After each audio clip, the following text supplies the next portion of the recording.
नमस्कार. तुमच्या सर्वांचं पुन्हा एकदा माझ्या गीता स्ट्रीम किचन या चॅनलमध्ये खूप स्वागत आहे. तर आज आपण बनवणार आहोत पनीर चिली. तर इथे मी पनीर घेतलेला आहे आणि पनीर मी कट करून घेतलेला आहे आणि ते सर्व पनीरचे क्यूब्स मी एका पातेल्यामध्ये काढून घेतलेले आहेत. तुम्हाला हवं तर तुम्ही उभ्या शेपमध्ये सुद्धा कट करून घेऊ शकता. तर आता आपण याच्यामध्ये थोडा मसाला ॲड करणार आहोत. म्हणजे आता मी याच्यामध्ये 1 चमचा लाल मिरची पावडर ॲड केलेली आहे.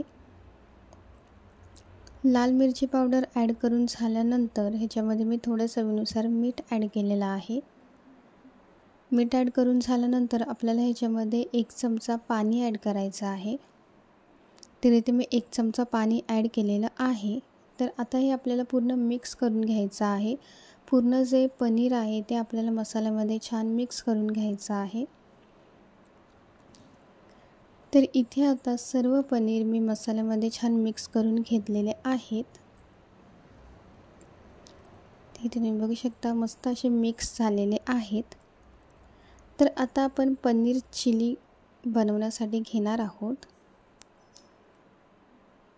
तर इकडे आता मी एक कढई घेतलेली आहे आणि त्याच्यामध्ये मी 1.5 पळी तेल ओतलेलं आहे.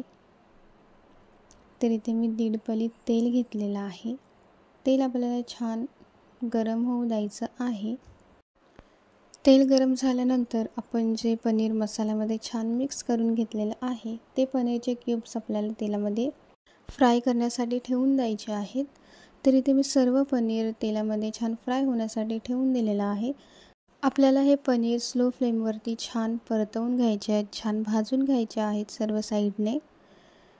तर इथे आता स्लो फ्लेमवरती मी पनीर छान फ्राय होण्यासाठी ठेवून दिलेले आहेत. छान क्रिस्पी असे आपल्याला ते फ्राय करायचे आहेत. म्हणजे क्रिस्पी आणि छान सॉफ्ट असा तो पनीर झाला पाहिजे.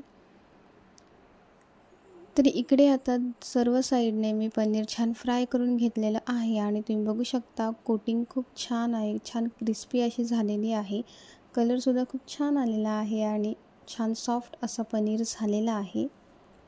तर आता ते सर्व पनीर मी एका प्लेटमध्ये काढून घेतलेलं आहे आणि त्याच तेलामध्ये मी आलं लसणाची पेस्ट ॲड केलेली आहे आणि त्याच्यानंतर मी 1 हिरवी मिरची घेतलेली आहे. तीसुद्धा मी याच्यामध्ये ॲड केलेली आहे. तर तेलामध्ये आधी आपल्याला आलं लसूण आणि मिरची छान परतवून घ्यायची आहे. तर इथे आलं लसूणची पेस्ट आणि मिरची छान तेलामध्ये फ्राय झालेली आहे. तर आता मी याच्यामध्ये कांदा ॲड केलेला आहे. इथे मी एकदम छोट्या साईजचा कांदा घेतलेला आहे आणि त्या कांद्याच्या मी पाकळ्या घेतलेल्या आहेत कांद्याच्या. आणि त्याच्यानंतर इथे मी शिमला मिरची घेतलेली आहे. कांदा आणि शिमला मिरची मी सेम शेपमध्ये कट करून घेतलेले आहेत. तर आता शिमला मिरची आणि कांदा आपल्याला छान परतवून घ्यायचा आहे. तर इथे तुम्ही बघू शकता की शिमला मिरची आणि कांदा छान सॉफ्ट मऊ असा झालेला आहे. तर इथे छान परतवून झाल्यानंतर आता आपण ह्याच्यामध्ये सॉस ॲड करणार आहोत. तर इथे मी आधी टोमॅटो सॉस ॲड केलेला आहे. त्याच्यानंतर इथे मी रेड चिली सॉस ॲड केलेला आहे. टोमॅटो आणि रेड चिली सॉस ॲड करून झाल्यानंतर मी याच्यामध्ये आता सोया सॉस ॲड करणार आहे. सोया सॉसची क्वांटिटी आपल्याला कमीच ठेवायची आहे. म्हणजे कमी क्वांटिटीमध्ये आपल्याला सोया सॉस याच्यामध्ये ॲड करायचा आहे. तरी ते सोया सॉससुद्धा छान ॲड झालेला आहे. तर आता सर्व सॉस याच्यामध्ये ॲड करून झालेले आहेत. तरी आता आपण छान परतवून घेणार आहोत. तरी ते सर्व सॉस छान मिक्स करून झाल्यानंतर आपण त्याच्यामध्ये पनीरचे क्यूब्स ॲड करणार आहोत.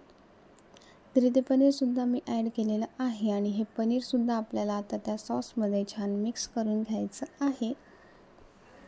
तुम्ही पनीर चिली किती क्वांटिटीमध्ये बनवणार आहात त्यानुसार तुम्ही सॉस कमी जास्त करू शकता. तरी ते सॉसमध्ये पूर्ण पनीर छान मिक्स करून झाल्यानंतर याच्यामध्ये मी अर्धा ग्लास पाणी ओतलेलं आहे. छान उकळी येईपर्यंत आपल्याला हे छान शिजू द्यायचं आहे. तर इथे आता पाणी ॲड करून झाल्यानंतर ह्याला छान उकळी येऊ द्यायची आहे. तर इथे तुम्ही बघू शकता की छान उकळी आलेली आहे. तर आता आपण याच्यामध्ये कॉर्नफ्लॉवर ॲड करणार आहोत.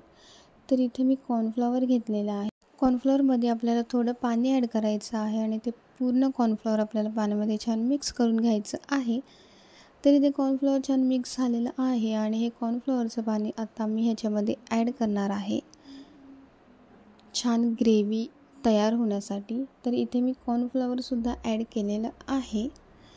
कॉर्नफ्लॉवर ॲड करून झाल्यानंतर मी ह्याच्यामध्ये काली मिरी असते, त्या काळ्या मिरीची पावडर मी ह्याच्यामध्ये ॲड केलेली आहे.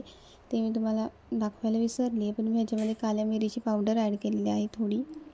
आणि त्याच्यानंतर एक छोटा चमचा मी ह्याच्यामध्ये साखर ॲड केलेली आहे. तर आता सर्व इन्ग्रेडियंट्स छान मिक्स करून झालेले आहेत, ॲड करून झालेले आहेत. तर इथे मी पनीर छान मिक्स करून घेतलेलं आहे. तर इथे आता आपली छान पनीर चिली तयार झालेली आहे. दिसतेसुद्धा खूप सुंदर आणि टेस्टसुद्धा खूप छान झाली होती, खूप छान सुंदर लागत होती. तर इथे आता आपली पनीर चिली खाण्यासाठी छान तयार झालेली आहे.